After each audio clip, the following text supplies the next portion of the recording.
आज डीएनए में सबसे पहले हम भाषा के उस धागे का विश्लेषण करेंगे जिसने हमें और आपको एक सूत्र में बांध दिया है। यह धागा हिंदी भाषा का है, जिसे शब्दों में पिरोकर हम आपको हर रोज नई नई जानकारियां देते हैं, खबरों का विश्लेषण करते हैं, आपके साथ संवाद करते हैं, आपके साथ आपका सुख दुख बांटते हैं।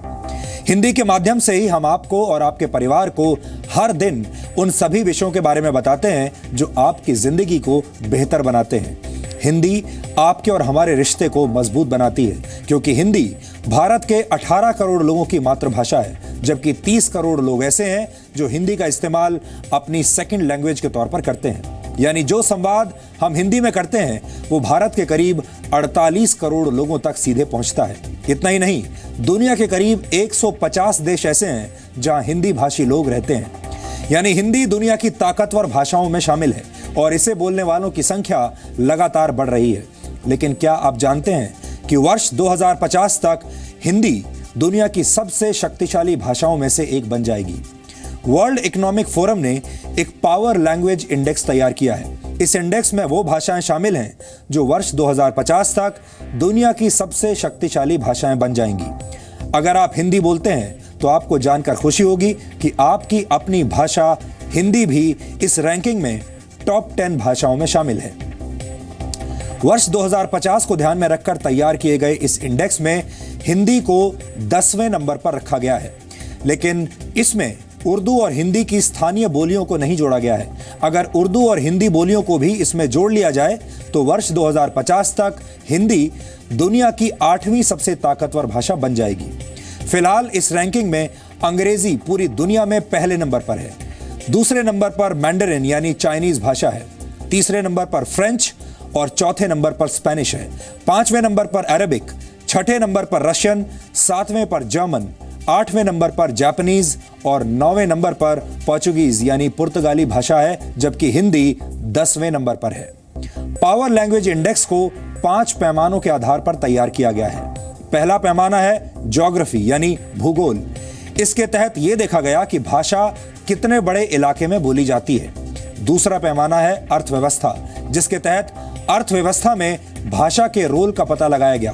तीसरा पैमाना है कम्युनिकेशन यानी संचार के इस पैमाने का मतलब है कि लोगों के आपस की बातचीत में भाषा का कितना इस्तेमाल हो रहा है। चौथा पैमाना है नॉलेज एंड मीडिया यानी मीडिया और जानकारी के क्षेत्र में भाषा का कितना अहम रोल है। इस इंडेक्स में आखिरी पैमाना है डिप्लोमेसी यानी देशों के आपसी संबंधों में उस भाषा का कितना इस्तेमाल होता है। आपको बता दें कि इन सभी पैरामीटर्स पर अंग्रेजी को नंबर 1 रैंक मिली है, लेकिन अच्छी बात यह है कि नॉलेज एंड मीडिया के पैमाने पर हिंदी अंग्रेजी के बाद दूसरे नंबर पर है। इसे आसानी से समझना हो तो आप हमारे शो डीएनए का ही उदाहरण ले सकते हैं। मूल रूप से जी न्यूज मीडिया का हिस्सा है और डीएनए जानकारियों से भरपूर एक न्यूज शो यानी कार्यक्रम है। हम इसे हिंदी भाषा में प्रसारित करते हैं और डीएनए को लोकप्रिय बनाने में हिंदी भाषा की बहुत बड़ी भूमिका है। लेकिन आपको यह जानकर थोड़ा अफसोस होगा कि अर्थव्यवस्था में सशक्त भूमिका निभाने के मामले में हिंदी 16वें नंबर पर है।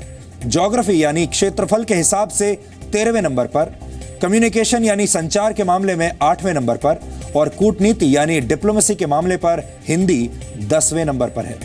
और इसी वजह से हिंदी की ओवरऑल रैंकिंग बाकी की 9 भाषाओं के मुकाबले कमजोर है। लेकिन हिंदी की ताकत का आकलन करते हुए इस बात का भी ध्यान रखना होगा कि भारत ने अपने 5000 साल के इतिहास में कभी किसी दूसरे देश पर आक्रमण नहीं किया और दूसरे देशों में उपनिवेश भी स्थापित नहीं किए। अंग्रेजी शक्तिशाली भाषाओं की रैंकिंग में पहले नंबर पर है, तो इसका सबसे बड़ा कारण है अंग्रेजों द्वारा दूसरे देशों को अपना उपनिवेश बनाना।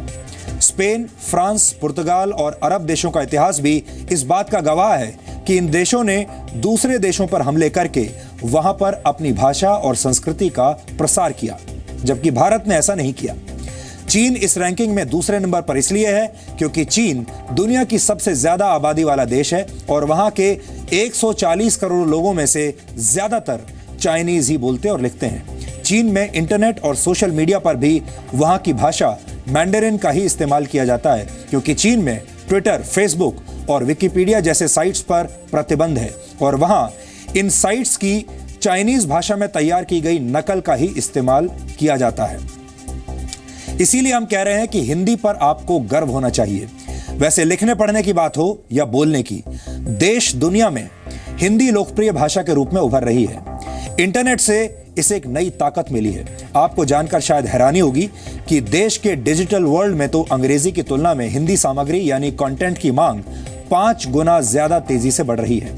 भारतीय युवाओं के स्मार्टफोन में औसतन 32 ऐप्स होते हैं, जिनमें से 8 या 9 हिंदी के ऐप्स हैं। भारतीय युवा यूट्यूब पर 93% हिंदी वीडियो देखते हैं। डिजिटल वर्ल्ड यानी इंटरनेट की दुनिया में हिंदी को बढ़ाने में यूनिकोड ने अहम भूमिका अदा की है।